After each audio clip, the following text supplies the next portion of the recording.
Mm, Howdy. We're ready for Chapter 5. Chapter 5, Solids, Liquids, Gases. Pretty easy. Once we get the hang of it, it's kind of got some algebra tricks that a lot of people struggle with at first. And it really comes down to word problems, what cause people trouble. So, we'll go through the PowerPoint. Get you a glass of tea. Get comfortable. It's a little dry at first until we actually get to the problems. A lot of it will be reviewed from when you were a kid. So let's look at this PowerPoint here first. We'll just kind of go through it. Chapter 5, gas, liquid, solids. Most of the chapter, what we focus on is going to actually be the gases. Matter of fact, when I looked at my learning objectives, they're really the gas laws. Learning how to work with gas laws. Click here so we can go down. Chapter 5 is all really based off of the kinetic molecular theory. Now, there's all kinds of different ways of explaining the kinetic molecular theory. For me, I'm going to start with this slide, which is not the same words that they used in our book, and then I'm going to actually use some definitions and the words I prefer, and then we'll talk about it a little more. So kinetic molecular theory, kinetic meaning motion. This is the theory explaining these particles, these gas particles moving around. All right. So one it says collection of particles in constant motion. So we're going to actually put that up here. One. This is going to be constant random straight line motion.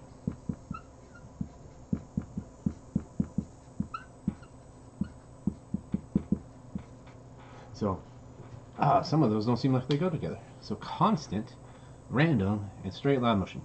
Well, some of those are not like the others. So let's figure it out.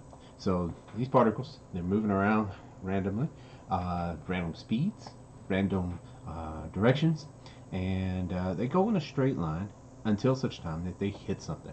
And when they hit something, they bounce off in a fairly random direction. And there's a little bit of physics involved, but there's so many variables that it's hard to completely predict, and slightly random speeds. And so it's tough to really say two things moving where they're going to go after they hit. We can make some pretty good guesses, but there's so many of these particles moving around that it's just easier to think of it as a collection of random events going on. All right. So the second thing here, it says no attractions or repulsions between the particles, and the collisions are like billiard ball collisions. All right. So that will be elastic collisions. Let's see if I spell collisions right today. Elastic collisions. In other words, when they hit, they bounce off of each other without changing shape. And that's a physics term, but when they bang into each other, they bounce off just like, just like billiard balls. When you hit the cue ball and you hit the number 4 ball, they hit each other, but they just bounce off of each other. And so you can make all kinds of predictions on their movement because they're not going to change shape. You're not going to have one of them dent, and you're not going to have one of them turn into kind of jelly and mold with the other one. All right. So raindrops, on the other hand, when they hit, tend to be inelastic collisions, and so they hit together and they merge or they split into different sizes and shapes than what they started with. All right. There's another side effect of this going on is if they get close. If two particles are coming in and they're coming in close, but they just miss. If they just miss, don't actually physically make contact, then there's no interaction between them. All right. This is why I have so much trouble trying to teach my wife how to play pool. If they made a championship competition out of hitting the cue ball as close to and passing by the other ball, so close, whatever ball she's aiming at, but you can't see daylight between them, but the other ball doesn't move at all. They never actually made contact. As close as you possibly can be and still not make contact. She'd be world champion. Uh, it's a frustrating skill, I guess. One day maybe they'll make it a competition and she'll, bring home lots of money. Till then, so then we've got the third one. It says a lot of space between the particles compared to the size of the particles themselves. Alright, so we've got some words for that. We're going to say the particle volume is insignificant. That was our fancy word for that. It's there, it just doesn't change the math, it doesn't add up to anything, it doesn't really affect anything. Alright, so the particle volume is insignificant, and that'll work. So this is pretty good. And the last one I'm going to use some symbols for. It says the speed the particle moves increases with increasing temperature. Alright, so I'm going to relate this to a little bit of physics. As the temperature goes up, the speed goes up, right? The speed or its motion, its kinetic energy goes up, right? So it's an average. It's still random, but the average goes up. And so as you add this, they move around more. So what this theory is all based about is these particles are moving around randomly, and they bang into each other, but they don't actually, the forces that attract them and repel them don't actually come into play because they're moving so fast. And this, response to the temperature and response to other things in there, like the size of the container, those things, all this really is doing is setting us up for some math. Now, I always had trouble explaining this. I always thought of it as billiard balls when I was a student, but three-dimensional. All right, maybe one day VR will get to that point. We can play 3D pool. Be pretty cool. But then I had kids, and I realized, especially 2-year-olds, that they live by the kinetic molecular theory. Alright, if you've ever dealt with 2-year-olds, I used to, me, my wife, my mother-in-law, we've all worked in daycares, and 2-year-olds I always enjoyed, but it takes a special kind of person to deal with 2-year-olds because they are in constant random motion, constantly moving, just trying to get them to line up for to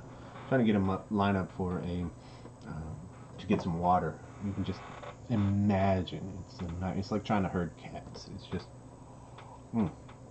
constantly moving, full of collisions. 2-year-olds are constantly at that point banging into each other, and they're moving so much they're eventually going to bang into objects and each other and the wall. And it's not uncommon for 2-year-olds to bang into each other and take off, go their merry way, and the speed at which they leave maybe is proportionate to how much speed they came.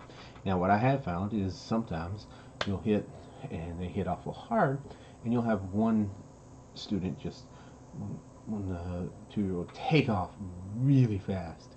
And the reason they do that is because the other one is standing still. And after a collision like that, the one that's standing still is going to be crying. And 2-year-olds at that point, they've developed a sense of consequence, but not completely empathy. And so they know that they were running and somebody got hurt, and so they typically get out of there. Older kids are going to stop, hey, are you okay? But 2-year-olds, they haven't quite developed that yet. Right? Now, 2-year-olds, this is the fact that if you've never been around 2-year-olds, you just don't believe. But 2-year-olds will run under a desk or a table, and they can run full speed under it. And unless you actually hear a smack, they never even know that they almost bumped their head. It's just no concept of it to them yet. And so you can drive yourself crazy trying to catch 2-year-olds and stop them from running underneath things, and it just doesn't affect them. If they don't actually make contact, it doesn't affect their motion. All right. Um, Number three is all about volume and space, and that is the secret to 2-year-olds. You want to get some space. If I asked you to take a class of 2-year-olds up to the third floor, those of you that have some experience are going to try and line them up, and even as much trouble as it is to line them up and march them up the stairs, you're going to know that that's a much more pleasant experience than trying to get them all in the elevator. Because you get close, just imagine if you had a sibling, just remember back to being in the back seat. He's touching me. He's on my side. He's touching me. It's constantly personal space. Uh, it becomes the issue. So what this is saying then is you've got to spread them out. You need so much space that their personal space is not going to be the defining factor. It no longer really matters. All right. Now this does not mean that if we spread them out enough that we completely eliminate collisions. Matter of fact, we took a trip out to War Memorial. It was right after one of the Hogs games a couple of years ago, and we took the swim team out and let them go out and running. And so the older kids tended to be over in one area playing, and I think they were playing football since it was marked for football. And then the younger kids, and especially a lot of the younger brothers and sisters, were just kind of out running. So here you've got this, it's sealed off so they can't go anywhere, but they're just in the on the playing surface and sidelines of a football field, running free, right? And you can watch and wait, and sure enough, it happened. That if you let two-year-olds just take off, eventually, patience, smack, they're gonna bang into each other. They're gonna collide with each other or the wall. It still happens. So uh, the idea here for this kinetic molecular theory is that there's not enough space. That there's not enough space inside the molecule. That it just doesn't really make a difference to the math is the key.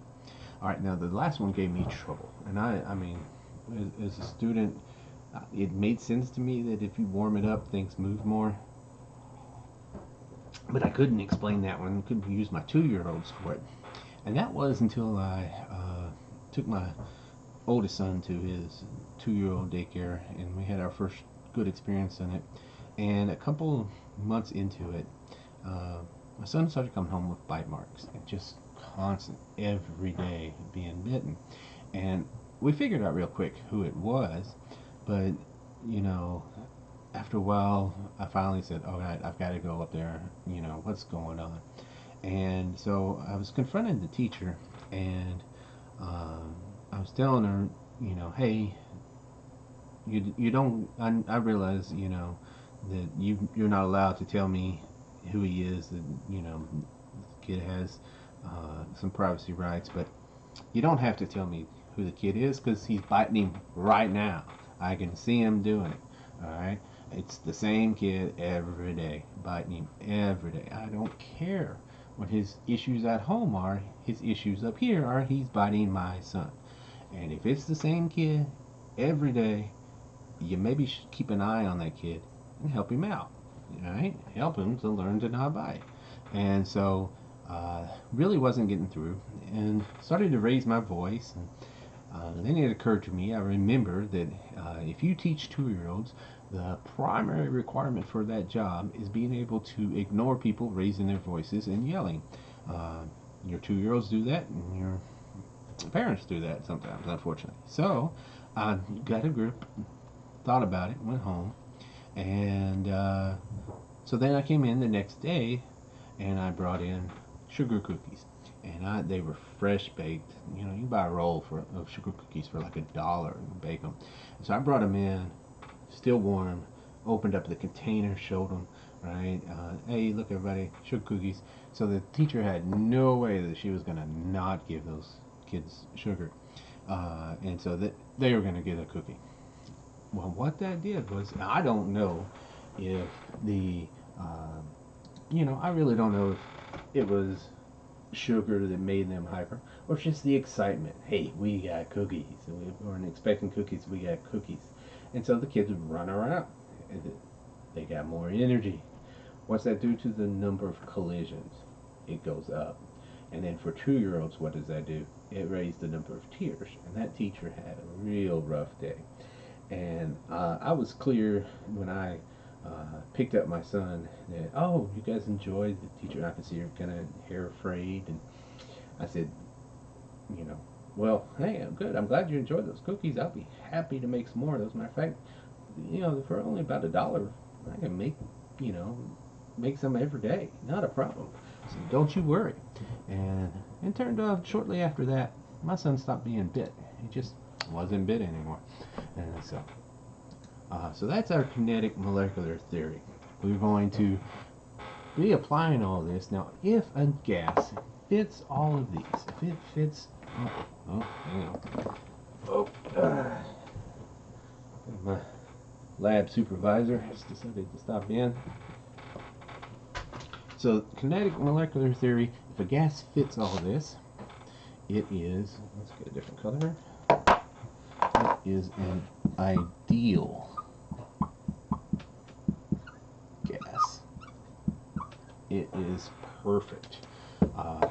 So I see this a lot of times on magazine covers in checkout, when you're getting to checkout, you know, 10 tips to find the ideal man, you know, 20 tips to turn your man into the ideal partner. I'll tell you this right now, an ideal gas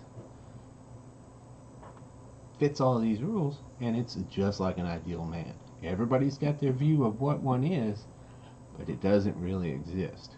These ideal gases really do have collisions. They do stick to each other. They do slightly repel. They do slightly attract as they get close. Most of the time they're moving so fast that those attractions and repulsions are minimal and don't affect the math.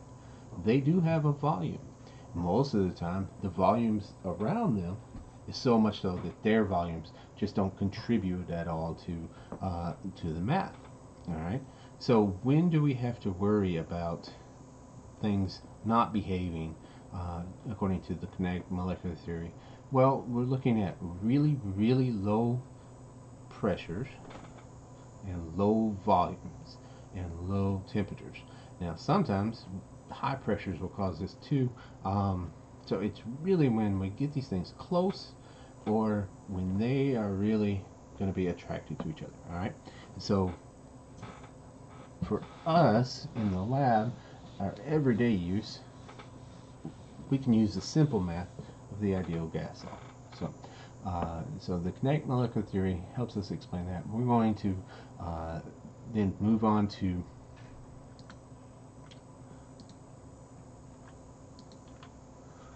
a couple of definitions. So the first one here, we've got pressure. Pressure is a force. Now for us, what we'll be thinking of as pressure is as the pressure hits the wall, it bounces off and exerts a pressure onto that wall. All right. So pressure is force over area. We'll also be looking at the units in atmospheres and millimeters mercury and torr. So let's deal with those for just a second here. So atmosphere, that's where the pressure caused by the air at you. I don't know, let's get some crazy definitions. Sea level, and all right. So 1 atmosphere then. Scoot it over on air. 1 atmosphere is 760 millimeters mercury. Millimeters mercury. Now that's an odd kind of thing. All right. So what are they talking about there? Well, this is based off of a barometer, and I'm going to give you a rough sketch of a barometer. All right. So a barometer, you fill it up with mercury. It's got an open container with a closed container over it that has a vacuum in it. And as the air pressure pushes down on the barometer, it pushes the liquid up the tube. All right. So that's a barometer. You've seen barometric pressures before. You see them on the weather. When you see the H's and the L's on the weather maps, they're usually referring to not high and low temperatures, but high and low pressures. And so you can watch the barometric pressure and get an idea of when a front is coming through. So rapid changes in barometric pressure usually indicate a storm will come through. And so that's why you'll notice we'll get a lot of rain, and then it'll be cold. We'll get a lot of rain, and it's warm for a couple of days. So the barometer was really kind of perfected and invented by Evangelista Torricelli. And so to honor him, we renamed millimeters mercury, which is 701 atmosphere, means that when we do this in the right conditions, 760 millimeters is how far this mercury goes inside the tube. Now, if we built this out of water instead of mercury, it would have to be roughly this height of a 10-story building. Right? So we use mercury because it's so dense, and so it takes a lot to move it. And so to honor him, we renamed this torr, 760 torr. So millimeters mercury has been renamed torr. Now, we didn't use Torricelli because nobody wanted to have to memorize how to spell it. So they're 1-to-1, just renaming it. So 1 atmosphere is 760 millimeters mercury, or 760 torr. Alright, so we'll use both of those. We use them a lot. They're found on the back of our periodic tables, and they're found under our conversion factors. 1 atmosphere equals 760 torr, 1 equals 760 millimeters mercury. Alright, so you'll see that mmHg, that's what it means. Okay. So next we're ready for the gas law relationships, and the big take home of this is the units and the symbols here. And so before I really go far in this, here's kind of a thing that's going to help us later in the chapter. I highly recommend, as you learn some of these, that you start making a list out of the we'll call it the term, its symbol, and its units. And so when I teach students, for instance, physics, I have them do a list like this. And so we've already got some stuff like this, like mass. And its symbol is usually a little m. And its units typically for us are going to be in grams. Alright? And then we've got pressure now.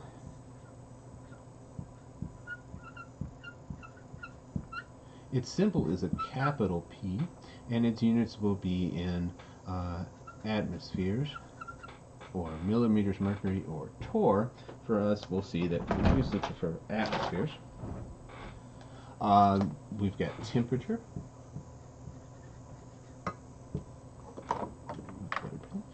So its symbol will be a capital T, and we'll see that we want it to be Kelvin is our units. Alright, so then we've got our amount, and here they're talking the number of moles is really what they use. It's a lowercase n, and it'll be in moles. Alright, let's see, we'll have volume,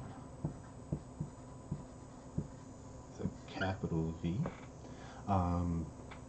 Volume will be in milliliters or liters, depending on what we're dealing with.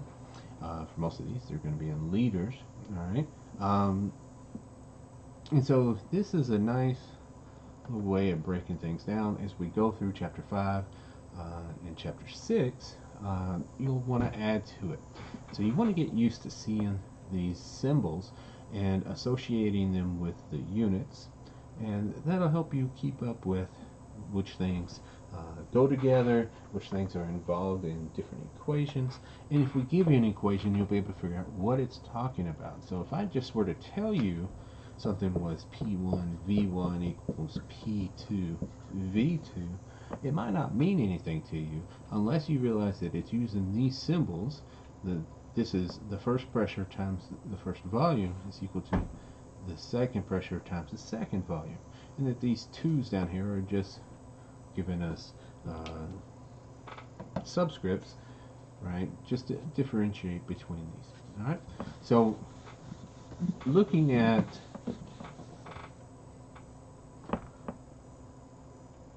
this list, then we see that what we're really looking at is the a list of the gas laws, and the hardest part for these, I'll teach you how to derive the gas laws, all of them from the ideal gas law, but the hardest part for most students, even when I give you the gas laws, is deciding which gas law is used. And sometimes we'll even ask specifically which variables are involved in this gas law. All right, and so the way I usually do this is by kind of testing myself or the class and saying, hey, I'm thinking of a gas law. This gas law deals with temperature and volume. Which gas law is it? And so then temperature and volume is Charles's law. So we'll go through ways of keeping those up. So we'll kind of play with this. So we've got Boyle's law, Charles's law, Avogadro's law, Gay-Lussac's law, combined gas law, ideal gas law, and then finally Dalton's law of partial pressures. All right, so as I look through all those, I see Dalton's law of partial pressures is kind of down there by itself. Let's go ahead and get that. It says that the pressure total is equal to the pressure of the first gas plus pressure of the second gas plus pressure of the third gas, and so on for as many gases as you have. It just says you just add them up, that they don't do any fancy interaction. You just add up their pressures. And he calls each one of those the partial pressure. All right, so hey, that one's nice and easy. It'll be all pressures.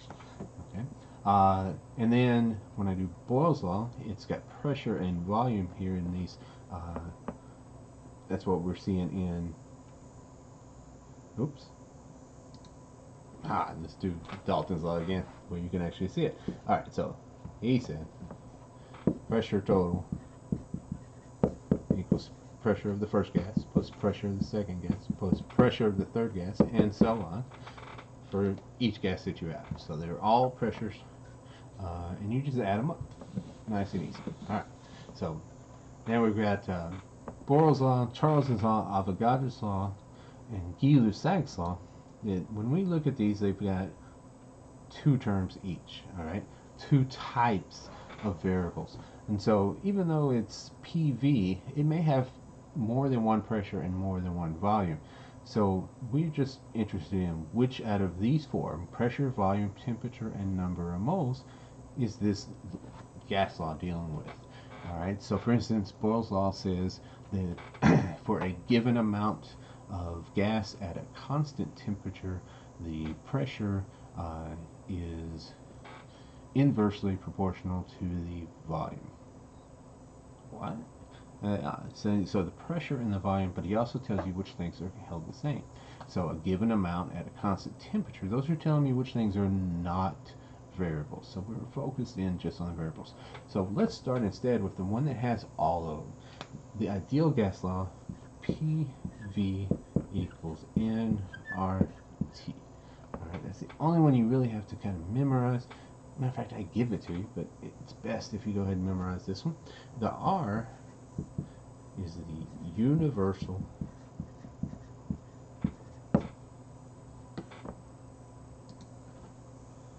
gas constant. PV equals nRT. R is the universal gas constant. Now it's given on our list of constants. You don't have to memorize it. It's there. I'll give it to you. Alright, matter of fact, I'm going to go ahead and look it up for us. Alright, so here it is. It's the very last one there, and it says 8.20578 times 10 to the negative 2 atmospheres times liters over moles times Kelvin. Alright, so that's it. Now you'll see me, when I was a student, I had to memorize it. So 0.0821. So you'll see me shorten it and round it off. So whichever one, you'll get close enough. Remember, multiple choice. And I'll also make sure that when you're doing the labs, you'll be able to get close enough on using either one. Alright? So the important thing for us are these units. And why I like this is this tells me the units that everything else has to be.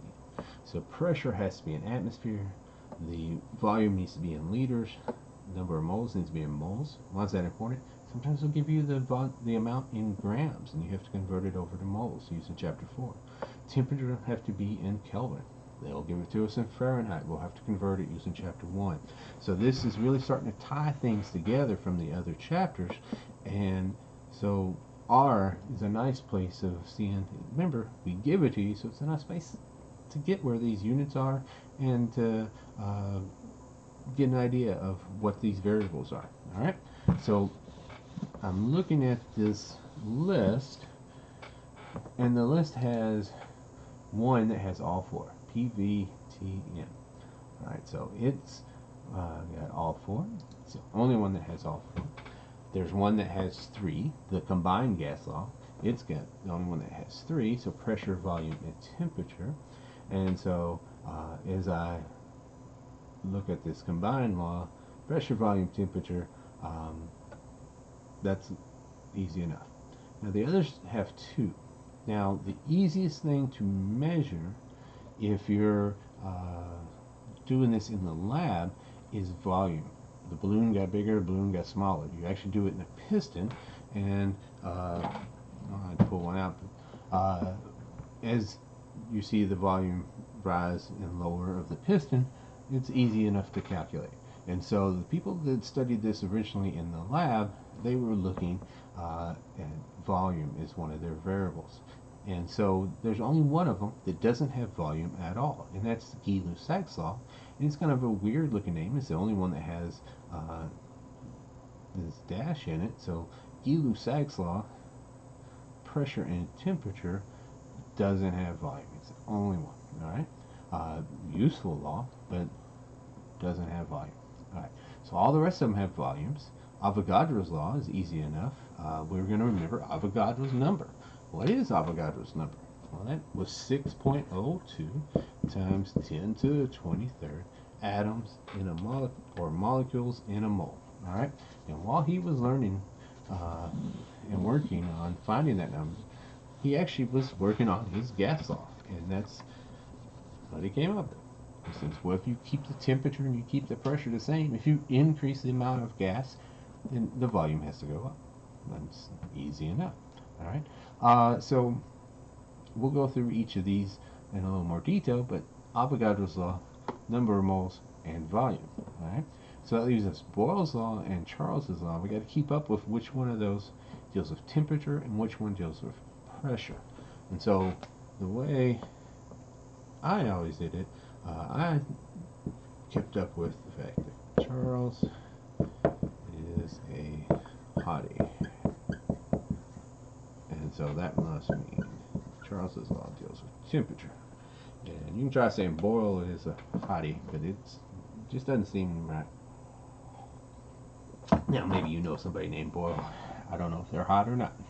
So I had a class that decided, hey, it's easier for them to keep up with Charles in Charge is on TV. Charles in Charge was, I don't think there's even any reruns anymore, on TV. There we go, on television. So, Do you remember who played Charles in Charles in Charge? Hmm. Dating myself a little bit there.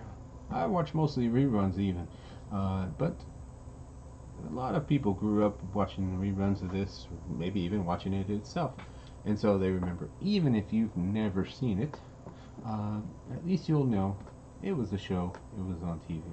So that might help you to memorize it. All right, so we can keep up with these. So we're really just looking at knowing the variables. So here's a summary of pretty much what we were looking at there. And so we can break down these questions into three types. The first is the conceptual identification questions.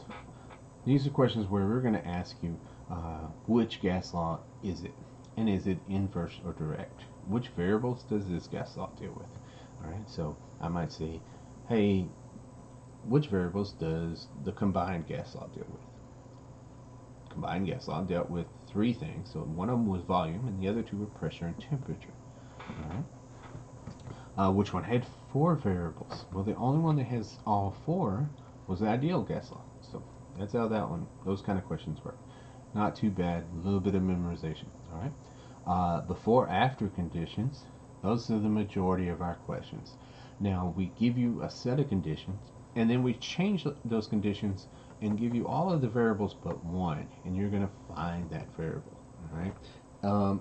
It involves mostly finding the right gas law and then plugging it in. And the part that students tend to have, they have a problem with these because they are almost always word problems, and that's where we're going to need a little more training on. All right, so we'll work on a separate video just on doing word problems with these before and after. All right, so it's really going to be just keep an idea of what things change and which things they give you and what they want. All right, so number three is plug and chug solving under one set of conditions. So this is going to be really nice and easy. You get them in the right, once you recognize that it's ideal gas law, or that maybe we're doing Dalton's law, partial pressures, you get them in the right units and you plug them in.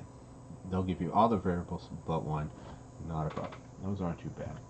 Alright, so we're going to start with the ideal gas law, PV equals nRT. I usually encourage you to memorize that. I'll give it to you on the test. I won't say, hey, here's the ideal gas law. I'll just have PV equals nRT, and expect you to be able to figure it out. Now, this gas law, really handy, and it's going to be the starting point for all of my other gas laws. So when I'm trying to figure out the other gas laws, I'm going to start with those and what the relationships were. So when I do, here's a list of what I'll be doing, but I'm going to leave that here and go through. And so let me click over here. We'll leave that off to the side. All right, so here's the gas law. So let's do Boyle's law first. Let's do Boyle's law. All right, so Boyle's law is P. Well, I'm gonna start with the ideal gas law. PV equals nRT. Always my first step. Then I want to underline and find the variables involved in Boyle's law. So Boyle's law, this one's easy enough. It was pressure and volume, and we're after pressure and volume. So the next step is hard to demonstrate on this one since it's already done, is we do enough algebra so that we get all the variables to one side and all of the constants to the other side. We're going to isolate all our variables.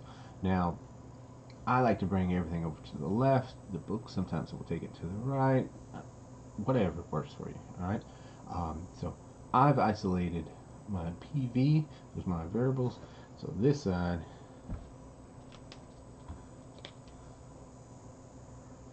is my variables, and this side is constant. It doesn't change in these problems. So R is universal gas constant, doesn't ever change.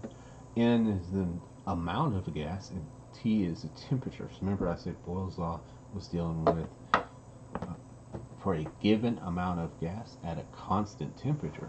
See, the language is specifying all of that, and that's exactly what he was saying. All right, so The next step I'm going to do is I'm going to use a little algebra trick, and here's the key. This is like our key step. If A is equal to B and B is equal to C, then A is equal to C. And I'm going to use this trick to allow me to get rid of this constants. Alright, so that's the trick we're using. So I've got some pressure times some volume, and it's equal to some constant. Now if I change the pressure, the volume will have to change so it's equal to the same constant. It doesn't matter really what that constant is. This is equal to that constant. So I'll add another pressure and volume. Now I want to keep those separate. I've got pressure and volumes on the left and pressure and volumes on the right. And so I'm going to use subscripts to tell them apart. You can use A's and B's or 1's and 2's, whatever makes you happy. I'm going to put 1's on the left and 2's on the right. I'm not doing any kind of thought about before or after or any kind of thing like that. I just have 1's for the ones on the left and 2's for the ones on the right. Alright, so now here's my A equals B and B equals C, so A is equal to C. In other words, I don't care what constant this was equal to, V2, V2. We can now get rid of that middle step. So P1 V1 equals P2 V2. Alright, that's easy enough. While I've got this, let me think about whether it is going to be direct or indirect. Let's see if I have that.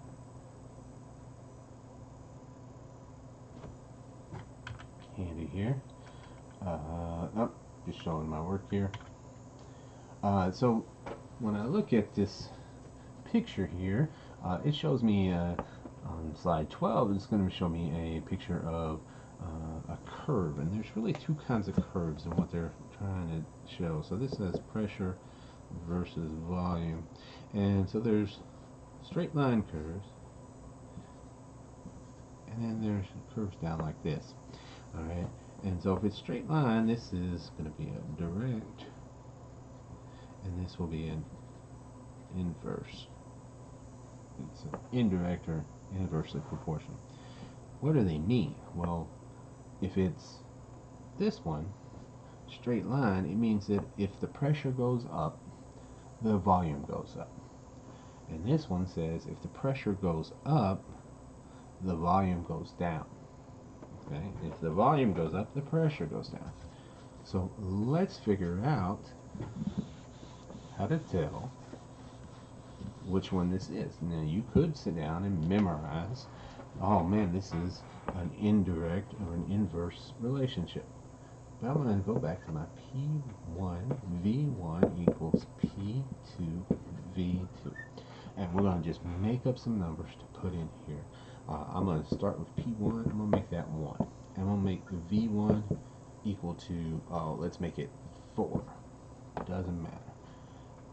P2, I'm going to double it. So instead of being 1, I'm going to make it 2. And I want to know what happens to V2. What happened there? Alright. So, well, let's plug them in. 1 times 4 will be equal to 2.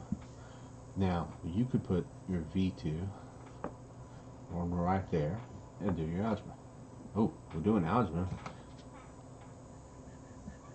I have learned through extensive research, students can't do algebra unless it has an X. So let's just put an X. I've also learned that when I write V2 on the board real big like that, that occasionally people interpret that as 1/2. So, let's put an X. Okay, so 4 is equal to 2x. X will be 2. What does that mean for us? Well, the volume went to 2. So what happened to the pressure? I doubled the pressure. Alright, and the volume, did it double or did it go down? Well, it was at 4, now it's at 2. This volume is now a 1/2. Alright, so What kind of relationship is this? This is an inverse relationship. And yes, it is true that any time you have multiplication, it will always be an inverse relationship. All right, and so that boils off. Nice and easy enough. All right, so I don't actually need then all these fancy things. We'll go straight to deriving Charles's law. PV equals nRT.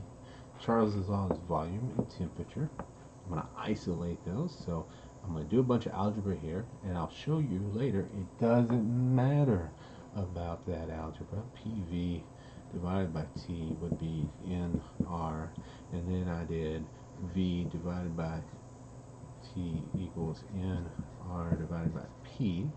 Alright, but at this point I've got my variables, I've got my constants. I'm going to set this equal to my volume over temperature. New volume, new temperature, so 1s and 2s. Remember right here,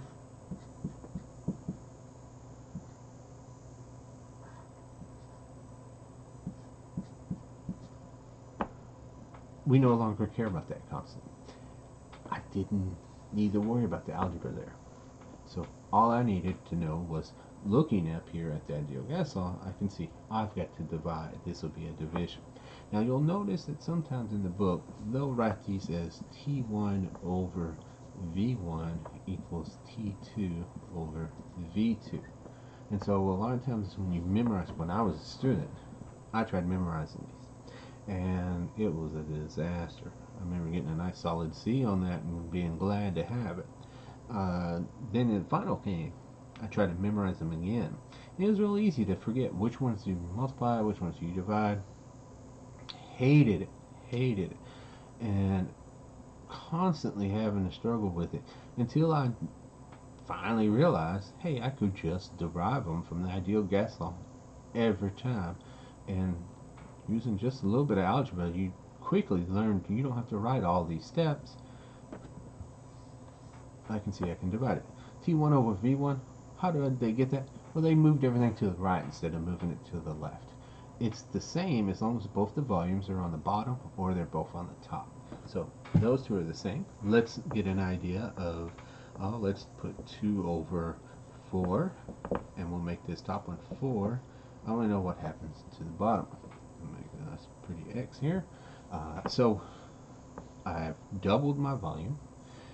What happened to the temperature? Alright, how do you solve these? There's all kinds of ways we could do it in multiple steps.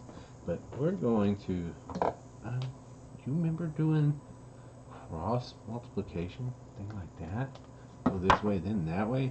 In other words, I'll have 2 times x equal to 4 times 4. So that'll be x will be 8. Alright, what happened then to my volume? We doubled. What happened to my temperature? It was 4, now it's 8. It doubled. So volume went up and the temperature went up. If they both go up, it's a direct relationship. It is true that if it's division, it's always direct. Alright, so Charles's law, direct relationship, nice and easy. And the problem with Charles's law for a lot of students is when they start working a problem on it, they get something like this. They might be told, so I'm going to rewrite our equation, V1 over T1 equals V2 over T2. Alright, they might be told that the volume 1 is, let's do 2 liters. And temperature 1 would be 25 degrees Celsius. And then they do volume, or T2, and they double this to 50 degrees Celsius. And we ask, what is the volume tube? So you might say, hey, let's just plug them in. We'll have 2 over 25 and set that equal to x over 50. So 50 equals 25x. X comes out to be 2. Alright.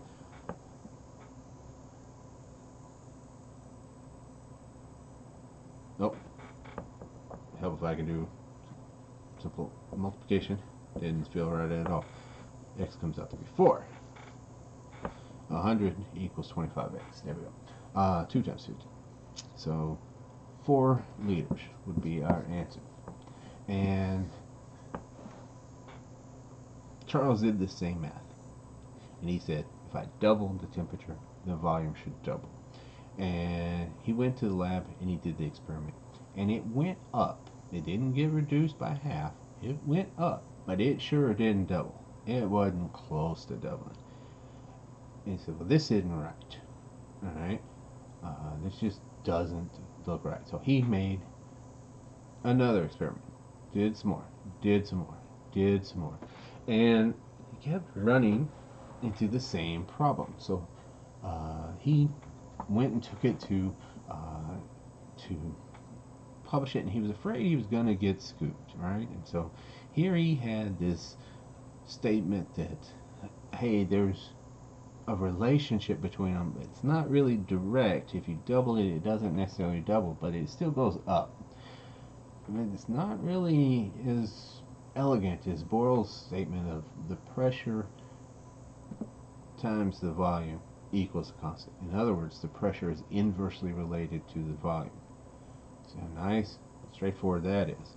So here if you say, hey, at a constant pressure for a constant amount of gas, the volume and the temperature are sort of related. You don't get the law named after you for that. So he took it to some people, and Lord Kelvin looked at this, and he, by hand, graphed all this out, similar to when we did Charles, and when we did Borel's law. So he did the volume and the temperature, and he found that it was a straight line.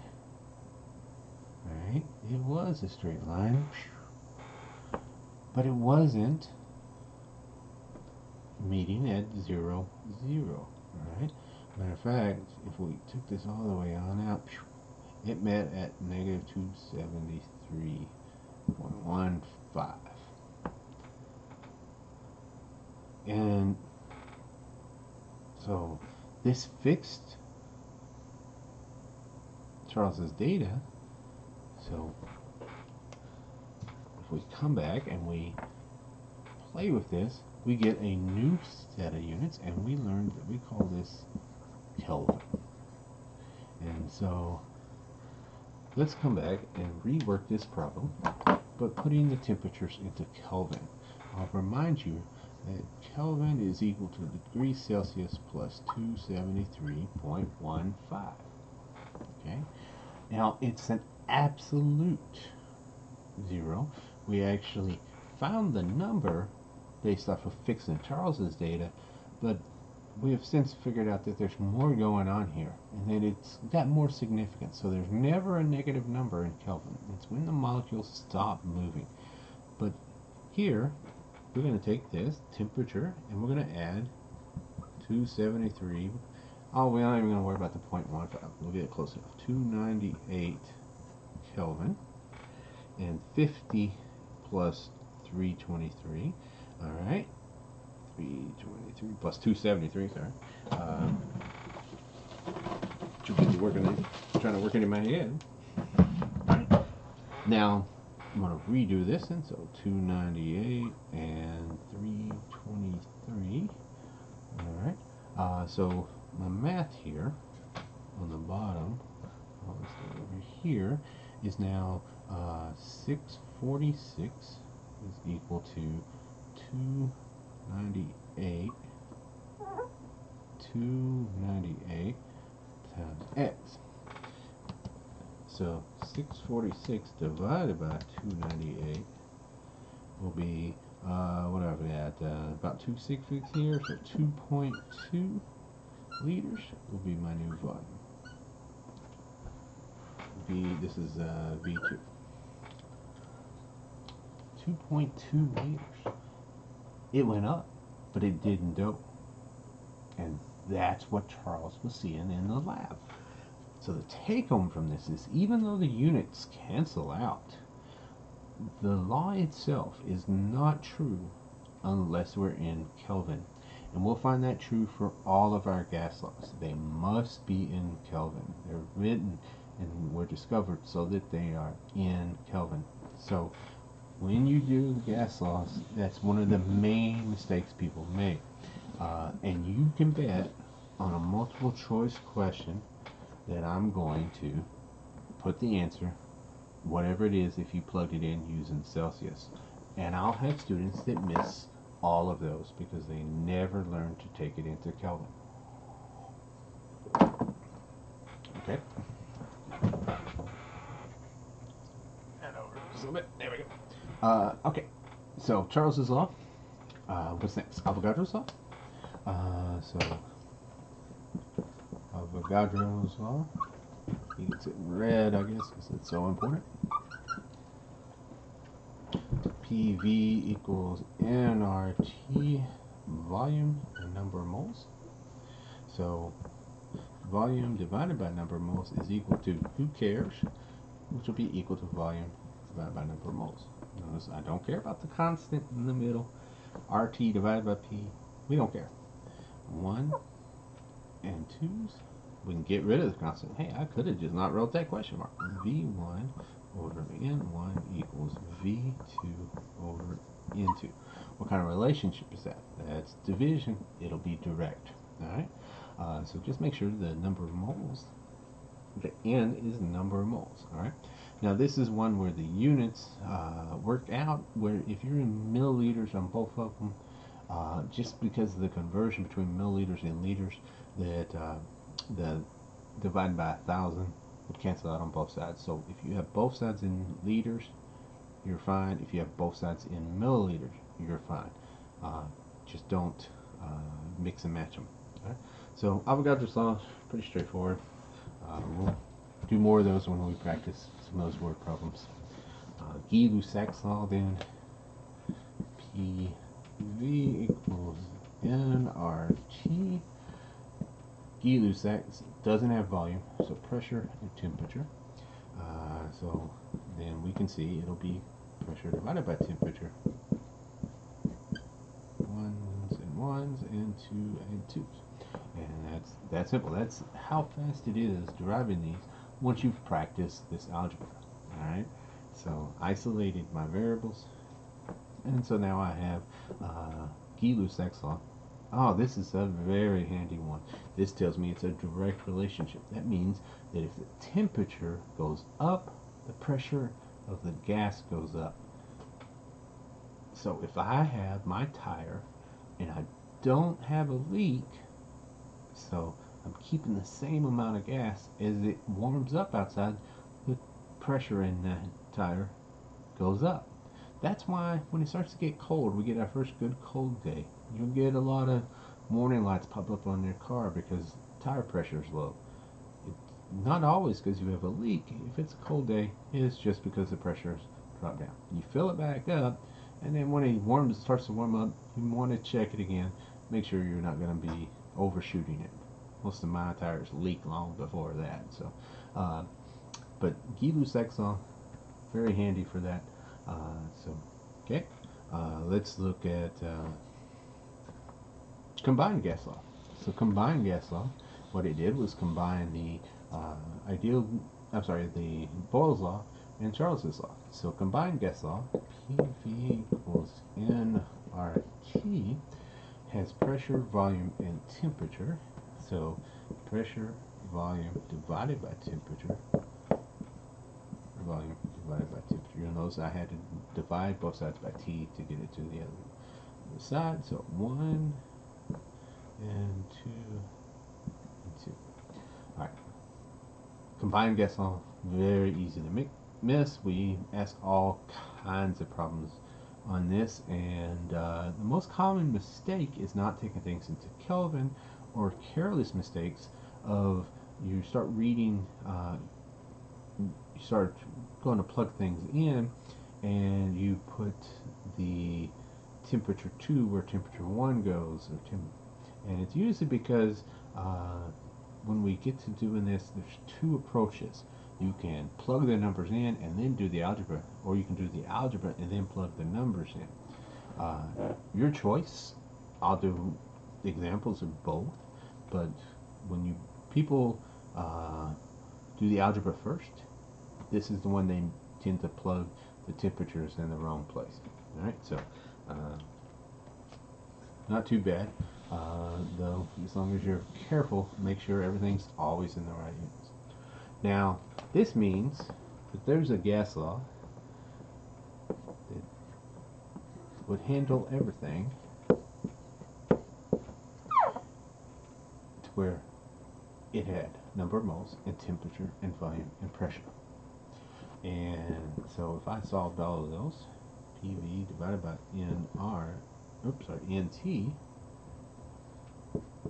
would be equal to PV divided by NT. 1 and 2 and 2. I'm just set it equal to R, right? 2. We should call this Dr. J's law. But they said I can't have it. Damn. One day maybe. So this is actually a nice way, if you ever really get lost on some of this, then you could always revert back here, and then if they don't mention the pressures, they must have been held constant. If they don't mention, so you just take them out. If the volumes not mentioned, there we go. So now, so how do I handle if I have a leak in my car, or I'm let some gas out of a balloon and then I raise its temperature? Well, no, you know. So these are the kind of things we can handle with those, but not too bad. We won't work any of those. They won't let me test you on Dr. J's law. So, alright. So went through and combined all these and dealt with those, mostly for people that weren't in class, but whatever. So that leaves us with Dalton's law of partial pressures. So Dalton's law of partial pressures really deals with a mixture of gases, and it just says you add them up. So we'll give you some of those. We'll either give you the total and all the parts except one, and you have to do subtraction, or we'll give you all the pieces and you'll add them up. Really easy. I like that. Alright, it'll come back in chapter 6 and be important again, so we'll use some of that. Alright,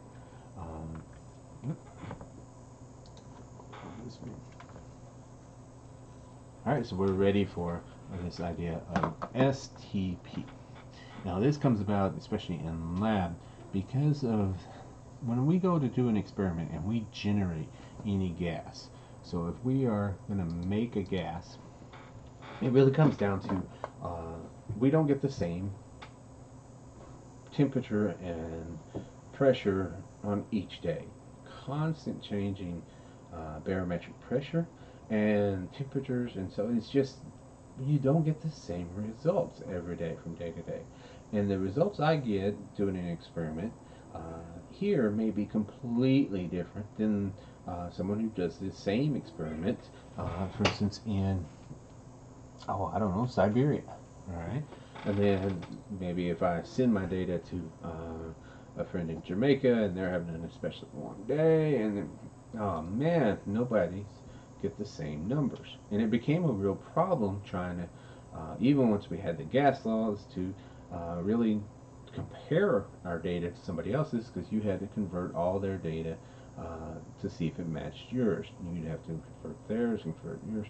So what we decided was it's easier if everybody always put it at the same temperature and same pressure, and then we can see the relationships between these a lot easier. So you can convert your data and then compare it to published data directly because they should have already converted theirs. And that makes life just a lot easier. So this idea of standard temperature and pressure, or STP, all right? So standard temperature and pressure, you need to memorize STP. So this is the temperature is 0 degrees Celsius, or 273.15 Kelvin, okay? And the pressure is 1 atm, which is also 760 millimeters mercury. So why is this? I like the 0 and the 1 just to kind of keep up with them. Another problem I ever had was this idea of standard. It's standard because we use it. It's not really standard because of the conditions.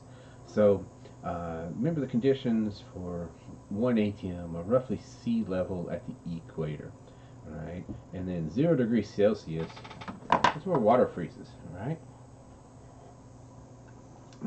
I've been there, close to sea level, close to the equator. The closer you get to it, the harder it is to get a frozen margarita, much less a cold beer, you know. So, man, yeah, I don't know about standard for that, but they do it just because that's what we report it. That's the standard reporting. All right, so there's this number that keeps showing up, 22.4 liters, and it shows up in the book and in the lab, and they assume that you memorize that 1 mole of gas is 22.4 liters at STP. Oh, man, we don't need to memorize anything more. We've got enough. Let's see this question. So we'll say, it'll say, what volume does 1.00 mole of gas occupy 2p, I don't know, occupy at STP. Alright, so word problem. Here's my advice on word problems. It turns out not all of you have been taught how to do this. You want to make a list of what they've given you and what they want. So let's make that list. Here's given, here's want. What is it they want? They want volume. Thanks that they gave me 1.00 mole. They also gave me STP. Now, why is STP important? I have to memorize already. That's telling me T is equal to 0 degrees Celsius and P is equal to 1 atm. Alright? Now, as it is, this may not help you a lot. But remember when we started, I said, let's make that list. So when I do moles, what symbol is that going to be in our, anytime I see moles? So this is the amount of material, but it's a symbol is a small n. Alright, I've already used the symbol T for temperature and the symbol P for pressure. What symbol do we use for volume? That's V. So here, if I make my list, I've got an N, a V, a T, and a P. You'll notice I only have one of each of these. That's important. Alright, that's a giveaway. And I've got all 4 of these. So, which gas law deals with all 4 of these, and it only has one of each, is PV equals nRT. I don't even have to know that that's the ideal gas law to know that that's what I'm using. So I could have picked it off the list without even knowing the name of it. Alright, so we'll be using this. That means we know R. Alright, so I'm going to go ahead and just 0.821, and it was liters times atmospheres over moles times Kelvin. Now, why are these units important? That means everything else has to be in the right units.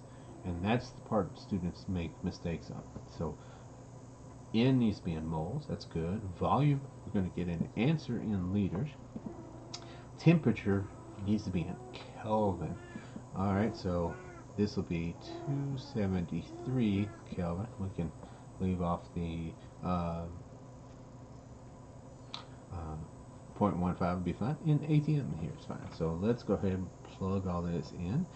We're solving for volume, so volume is nRT divided by P. So volume, a little bit bigger down here. Off the board? I don't know. So my N is 1, 0.0821 times my temperature, which was 273, over my volume, I'm sorry, my pressure, which was 1. Alright, so it really comes down to just R times T. 10821 times 273. I got just 3 sig figs here. I got the volume equals 22.4 liters. Alright, so 22.4 liters. You could memorize it. The book likes to do it. They come out here and they say 1 mole of gas at STP, and they use it as a conversion factor. STP is 22.4 liters, and they use that as conversion factors, and they memorize it. If I were to ask you this and you had it memorized, that's great. If you get it wrong, or you get confused, or you fall for some of these being very similar on the multiple choice, then it can be a problem. Me, I'm going to plug it right back in. I've already memorized STP. That was good enough. I memorized the ideal gas law. Even if you don't, and I give it to you, then solving it didn't take that long. Alright, I just had to make sure everything was in the right units, and we plugged it in right over there. Alright, so 22.4 liters.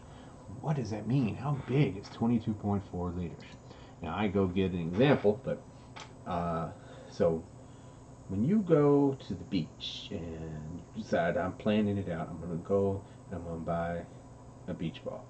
They come in roughly 3 sizes. There's the little small ones that are a little bit smaller than about maybe the size of a basketball, a little bit smaller a lot of times.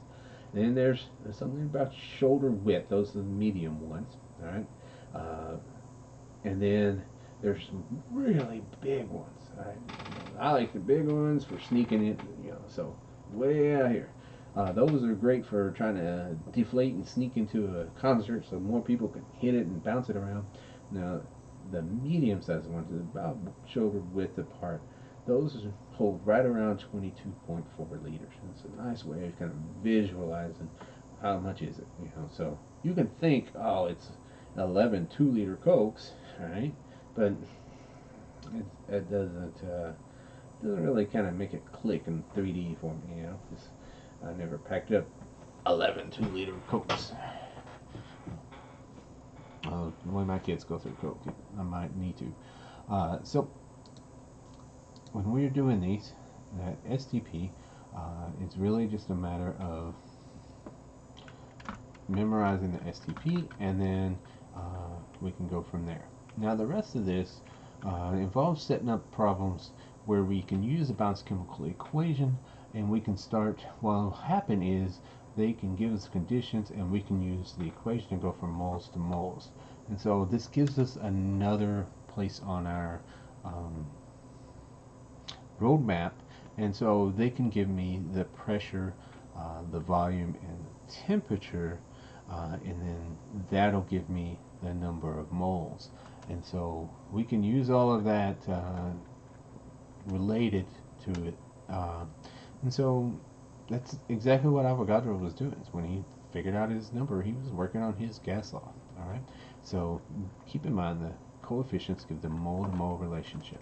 I've got a few example problems in there. We'll deal with some of those later. Some more of here on STP. So then we're down to the last little slide here. The last slide is on London dispersion, dipole-dipole, and hydrogen bonding. Alright, so this slide dealing with liquids, and these are the attractive forces that really are coming into play. And so London dispersion um, happens between each every molecule. Every molecule has it. So the bigger the molecule, the more London dispersion forces, and it's caused by random movements of the uh, random movements of the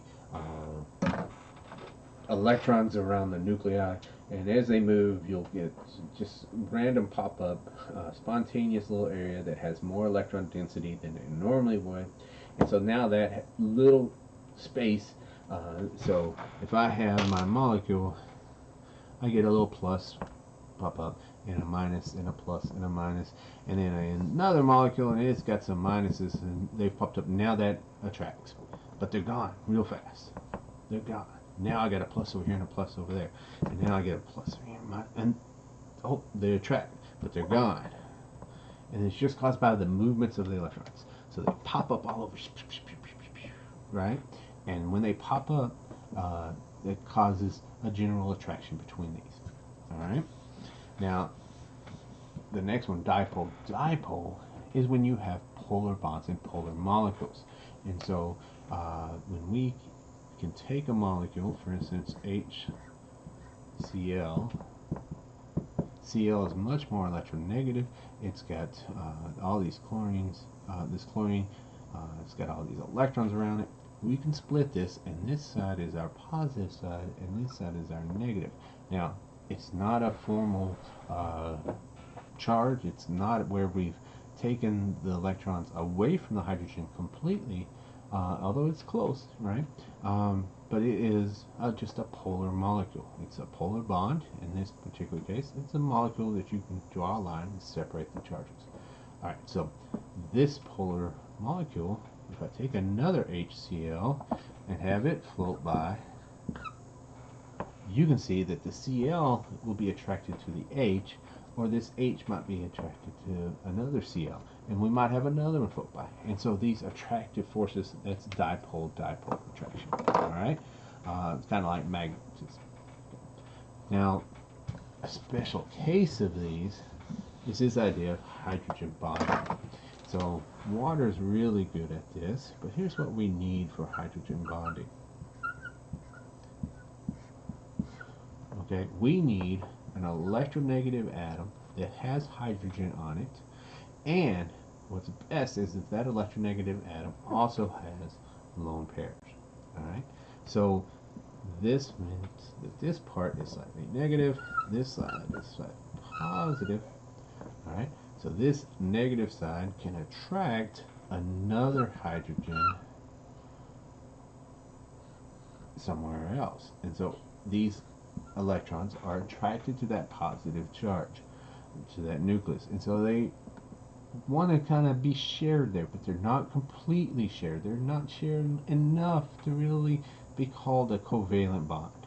They're it's actually pretty weak compared to a covalent bond. All right. Now the key here is we get a network going, and so water has these 2 electrons and 2 hydrogens. So if I have another water molecule, that these electrons are attracted to that hydrogen, and that these electrons will be attracted to another hydrogen on a different water molecule.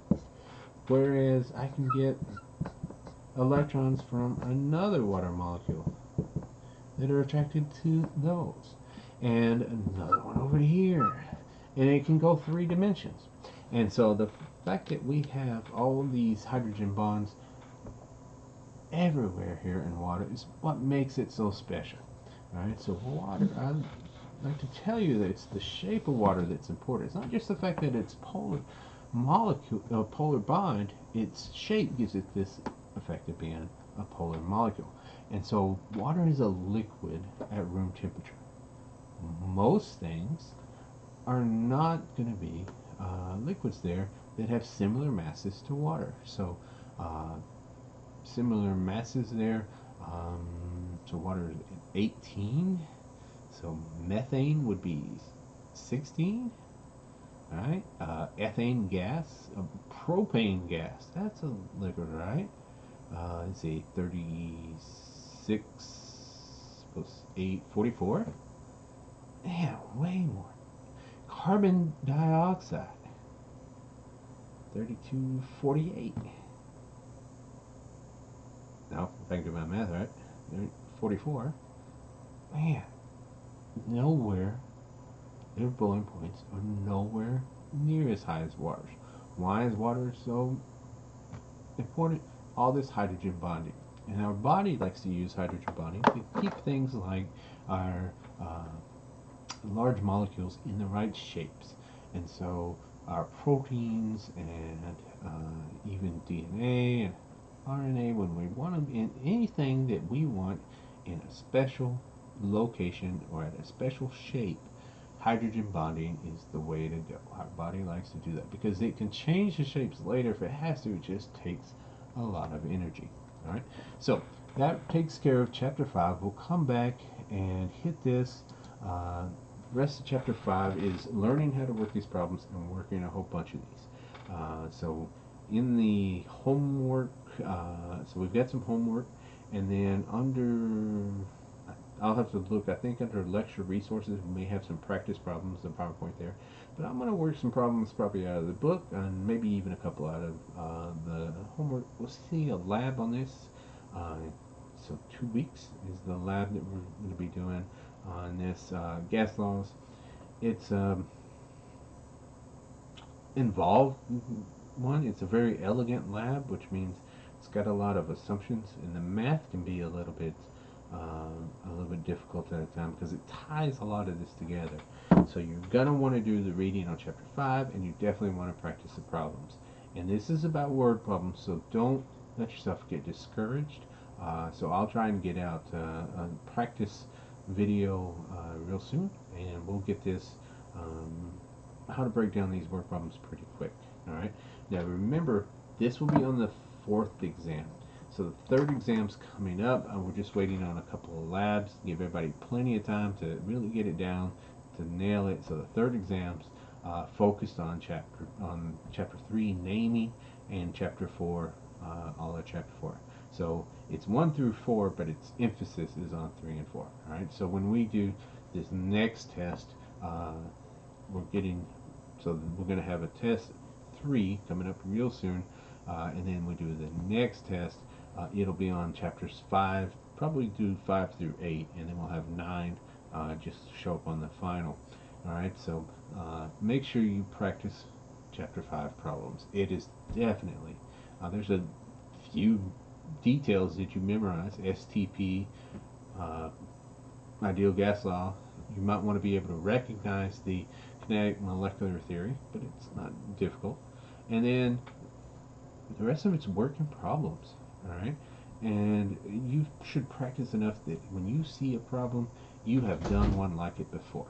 So we'll catch you on the next one.